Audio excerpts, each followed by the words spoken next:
اعوذ باللہ من الشیطان الرجیم، بسم اللہ الرحمن الرحیم۔ آپ تمام ناظرین کی خدمت میں سلام عرض کرتے ہیں اور تفسیر نور کے اس ایپیسوڈ میں آپ سب کو خوش آمدید کہتے ہیں۔ آپ سب سے گزارش ہے کہ قرآن مجید کے اس نورانی راستے پر تنہا نہ چلیں، بلکہ اپنے دوستوں، اپنے عزیزوں کو بھی اس پروگرام کے سلسلے میں ضرور بتائیں اور انہیں بھی اپنے ساتھ لے کر کے چلیں۔ تو ناظرین، آپ کا زیادہ وقت نہ لیتے ہوئے آئیے آج کے سلسلے کو آگے بڑھاتے ہیں اور سب سے پہلے تلاوت اور ترجمے کو سنتے ہیں۔ کتاب انزلناه الیک مبارک لیدبروا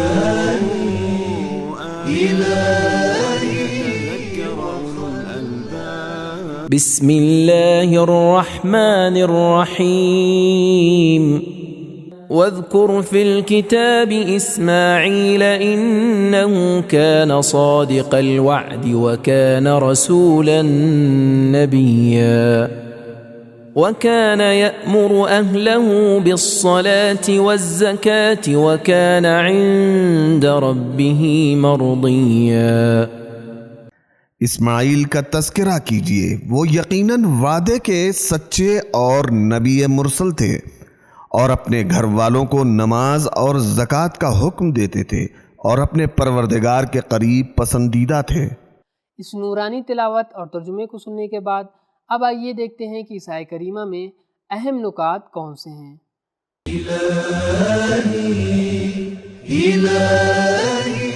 یہاں اس آیت میں جس اسماعیل کا ذکر ہے، یا تو یہ حضرت ابراہیم علیہ السلام کے فرزند ہیں یا بنو اسرائیل کے پیغمبروں میں ایک پیغمبر تھے جن کا نام اسماعیل ابن حزقیل تھا۔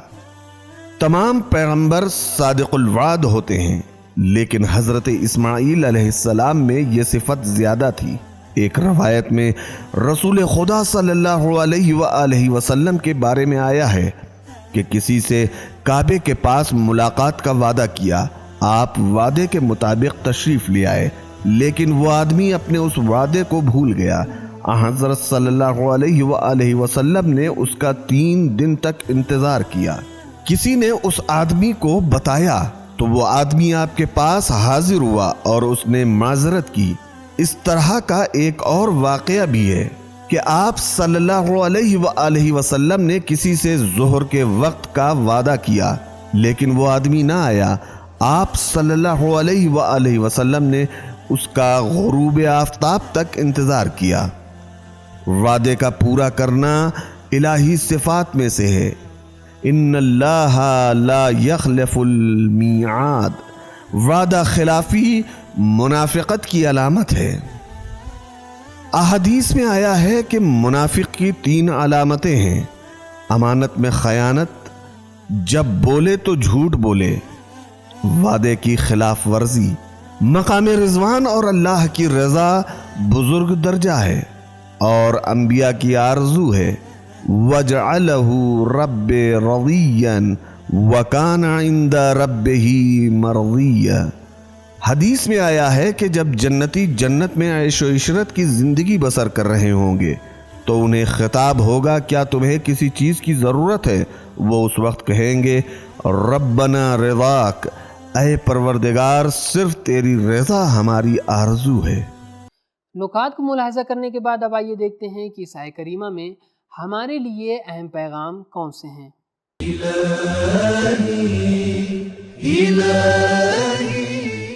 1. بزرگان دین کی عظمت و جلالت کا ذکر لازم ہے۔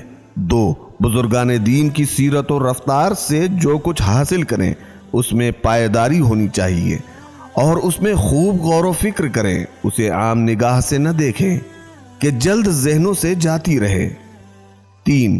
تعریف و توصیف کی معنوی کمالات کے ساتھ ہو اور اس میں پائیداری ہو، کانا صادق الوعد۔ 4. عہد و معاہدہ کا پورا کرنا انسانی فریضے میں سے ہے۔ 5. انبیاء کرام جہاں اجتماعی ذمہ داری رکھتے ہیں وہ خاندانی ذمہ داری بھی رکھتے ہیں۔ 6. نماز و زکوٰۃ کی نصیحت خاندان کے بزرگ کے فرائض میں سے ہے۔ 7. نماز و زکوٰۃ کا حکم امر بالمعروف کا حصہ ہے۔ 8. نماز و زکوٰۃ کے احکام سابقہ تمام دین میں موجود ہیں۔ 9. نماز خالق سے رابطے کا نام ہے اور زکوٰۃ مخلوق سے رابطے کا نام ہے۔ یہ دونوں ایک دوسرے سے جدا نہیں ہیں۔ عبادت بدنی صرف کمال کی شرط نہیں ہے۔ 10 امر بالمعروف اور نماز کی وصیت کا آغاز اپنے نزدیکیوں سے کریں۔ 11 نماز کی وصیت اور اس کا حکم ہمیشہ ہونا چاہیے۔ اب آئیے سورہ مریم کی آیت نمبر 56 اور 57 کی تلاوت اور ترجمے کو سنتے ہیں۔ واذكر في الكتاب إدريس إنه كان صديقا نبيا ورفعناه مكانا عليا۔ اور اس کتاب میں ادریس کا بھی ذکر کیجیے، اور وہ یقیناً سچے نبی تھے، اور ہم نے انہیں بلند و بالا مقام کی طرف اٹھا لیا۔ تلاوت اور ترجمے کو سننے کے بعد اب آئیے حسب دستور اس آیت میں پائے جانے والے اہم نکات کی طرف بھی اشارہ کرتے ہیں۔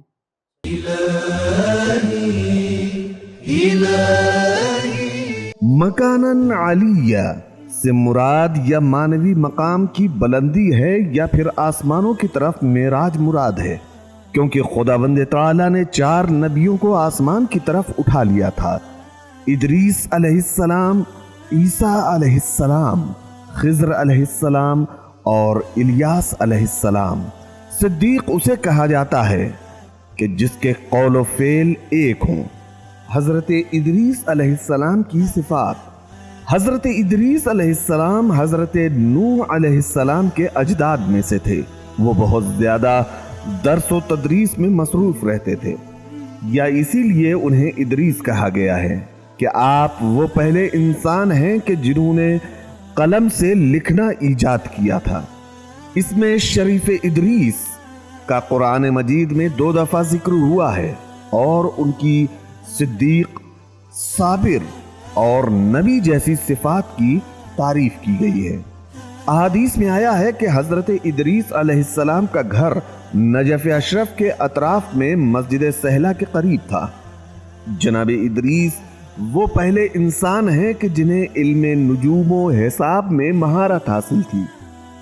آپ وہ پہلے شخص ہیں کہ جس سے انسان نے خیاطی یعنی درزی کا ہنر سیکھا۔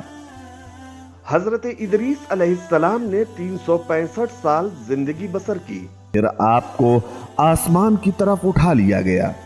آپ اس وقت زندہ ہیں۔ حضرت امام مہدی عجل اللہ تعالی فرجہ الشریف کے ظہور کے وقت حاضر ہوں گے۔ نکات کو ملاحظہ کرنے کے بعد اب آئیے دیکھتے ہیں کہ اس آیت کریمہ میں ہمارے لیے اہم پیغامات کون سے ہیں۔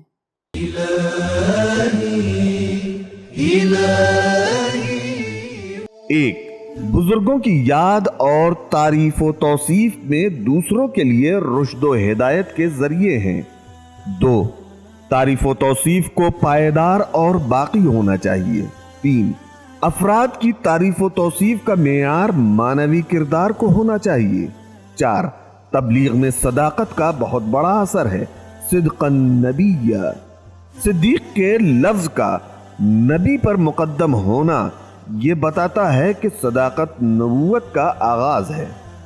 تو معلوم ہوا کہ وعدے کو پورا کرنا الہی صفت ہے اور وعدے کی خلافی کرنا منافقت کی علامت ہے۔ آئیے ہم سب مل کر کے پرومس کرتے ہیں کہ جب بھی ہم کوئی وعدہ کریں گے تو اس کی خلاف ورزی نہیں کریں گے۔ ناظرین، آج کا ہمارا ایپیسوڈ یہیں پر ختم ہوتا ہے۔ انشاءاللہ اگلے ایپیسوڈ میں سورہ مریم کی مزید آیتوں کی تفسیر کے ساتھ آپ کی خدمت میں حاضر ہوں گے۔ تب تک کے لیے شکریہ۔